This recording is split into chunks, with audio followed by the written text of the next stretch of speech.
Hello, everybody. Welcome back to the Sarge Hotline. I'm Sarge, and I'm glad you could spend a little time with me today. Every week, we're going to hear from drivers across the country, sharing real questions, real experiences, and talking about the things that matter most out here on the road. My goal is pretty simple. If today's conversation helps even one driver make a better decision, then we've done our job. So let's get right to it. Checking in first today is Big Dog from Amarillo, Texas. Big Dog has been hauling dry van for about 8 years, and today he's got a question that I think a whole lot of drivers can relate to. Let's hear what Big Dog has to say. Hey Sarge, appreciate you having me on. My CB handles Big Dog. I'm calling from Amarillo, Texas. Been hauling dry van for right at 8 years now, all company driving. Matter of fact, I'm sitting here at the Loves waiting on my clock to come back. Figured this was as good a time as any to give you a call. First off, congratulations on the new show. I've been following Truck Stop Talk for a while now, and it's nice to finally have a place where drivers can actually talk through some of the stuff we deal with out here.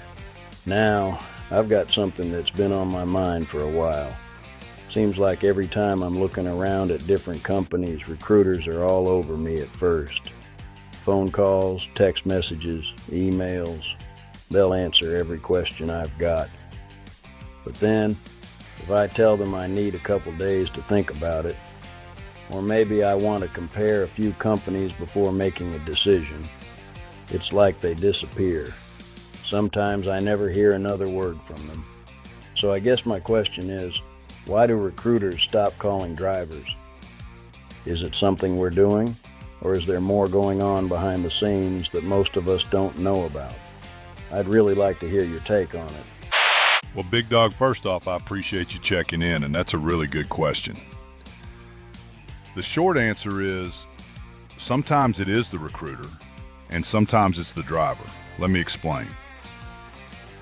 Most drivers don't realize that recruiters spend their entire day talking to people who are all at different stages of looking for a job.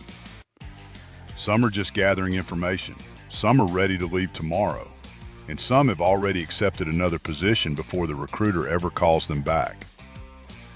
Now, if you tell a recruiter, hey, I need a couple days to think about it, there's absolutely nothing wrong with that. In fact, I think it's the smart thing to do. Choosing a trucking company isn't like picking a place to eat lunch. It affects your paycheck, your home time, your family, and sometimes your entire career. You ought to think it through. But here's the other side of it. Recruiters are usually measured by how many drivers they actually get hired. If another driver calls in ready to go, they're naturally going to spend time helping the person who's prepared to make a decision today. That doesn't necessarily mean they've forgotten about you. It means they're working the opportunities that are right in front of them. My advice, if you're serious about a company, tell the recruiter exactly where you stand.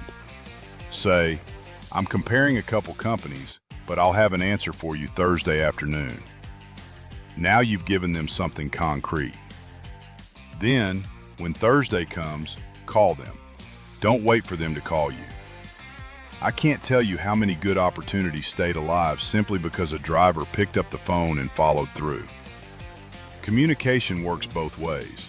And Big Dog, whether you're talking to a recruiter, a dispatcher, or your safety department, the drivers who communicate clearly usually end up with the fewest surprises. I appreciate the question, buddy, and I know there are a lot of folks watching who have probably wondered the same thing. All right, let's head over to our next driver checking in. Our next driver is checking in from Tennessee.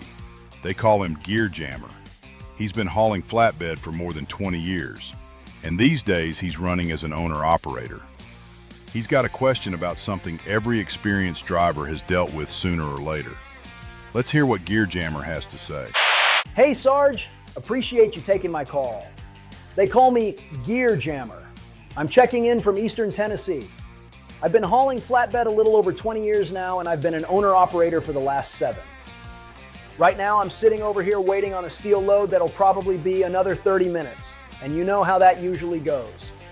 I've watched a few of your videos and I like that you tell it like it is instead of just telling people what they want to hear. So I've got a question for you. Seems like every time freight gets a little slow, drivers start jumping from company to company looking for another penny or two a mile. I've watched it happen for years. 6 months later, they're doing it all over again. My dad always told me, the grass ain't always greener. Sometimes it's just growing over a septic tank. I've never forgotten that. So here's my question. How do you know when it's really time to leave a company? And when you just need to stick it out? Seems like a lot of drivers make emotional decisions instead of business decisions. I'd like to hear your thoughts on that one, Sarge. Well, Gear Jammer, first off, I appreciate you checking in, and I think your dad was a pretty smart man. The grass ain't always greener. Sometimes it's just growing over a septic tank. I might have to borrow that one. You know, one of the biggest mistakes I see drivers make is confusing being frustrated with needing a new job. They're not always the same thing. Every company has bad weeks. Every dispatcher has a bad day. Freight slows down, loads get delayed, weather happens, trucks break down. That's trucking. Now, if you're working for a company that lies to you, treats you with disrespect, keeps changing the rules, or consistently fails to deliver what they promised, then it might be time to start looking around. But if you've got one bad dispatcher, one slow week, or your buddy tells you he's making another penny a mile somewhere else, that isn't always enough to pack your bags. I've watched drivers leave a company over 2 cents a mile, only to give up 2 weeks of vacation, lose seniority, end up with worse equipment, and be right back looking for another job 6 months later. You've got to look at the whole picture. Pay matters, home time matters, benefits matter, respect matters, equipment matters, but so does stability. There's value in working for people who know your name, know your work ethic, and trust you. That's something you can't put a dollar amount on. Before I leave any company, I always ask myself one question. Am I running toward something, or am I just running away from something? If you're running toward a better opportunity, that's one thing. But if you're leaving because you're angry, frustrated, or listening to the loudest guy at the truck stop, I'd sleep on it another night. The best career decisions are usually made with a clear head, not a hot one. Gear Jammer, I appreciate the question. I think a whole lot of drivers needed to hear that one. All right, let's switch gears a little. Our next driver is just getting started in this industry.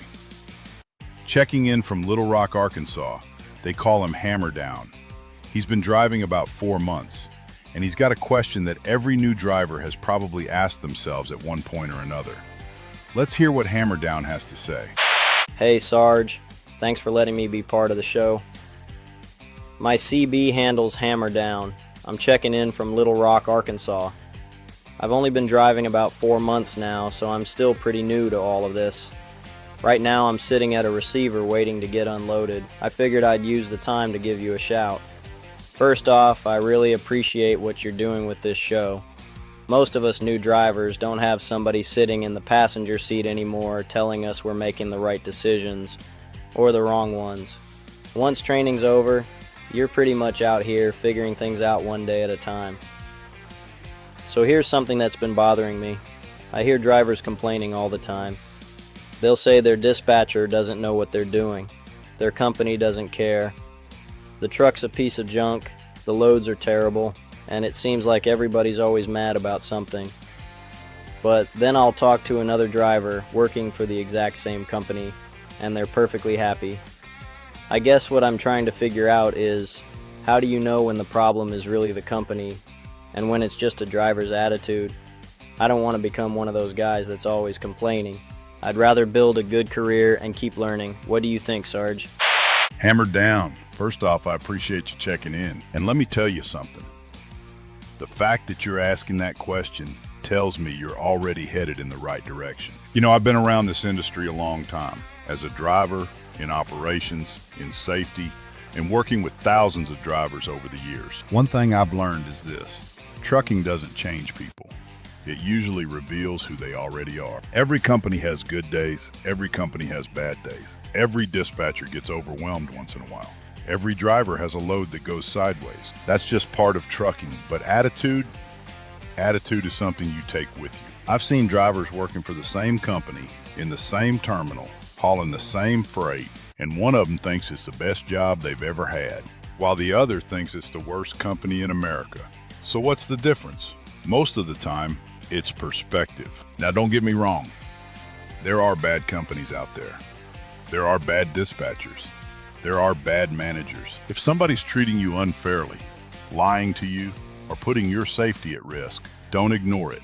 But don't let the loudest guy in the driver's lounge decide how you feel about your own job. Build your opinions on your own experiences. Ask questions. Keep learning. Listen to drivers who built good careers, not just the ones who complain the loudest. Hammer down. You're only 4 months into your career. You're going to make mistakes. Every one of us did. Learn from them. Keep a good attitude. Protect that CDL and never stop learning. You'll be surprised where this industry can take you. And I appreciate you taking the time to call in today. That's some good advice for all of us.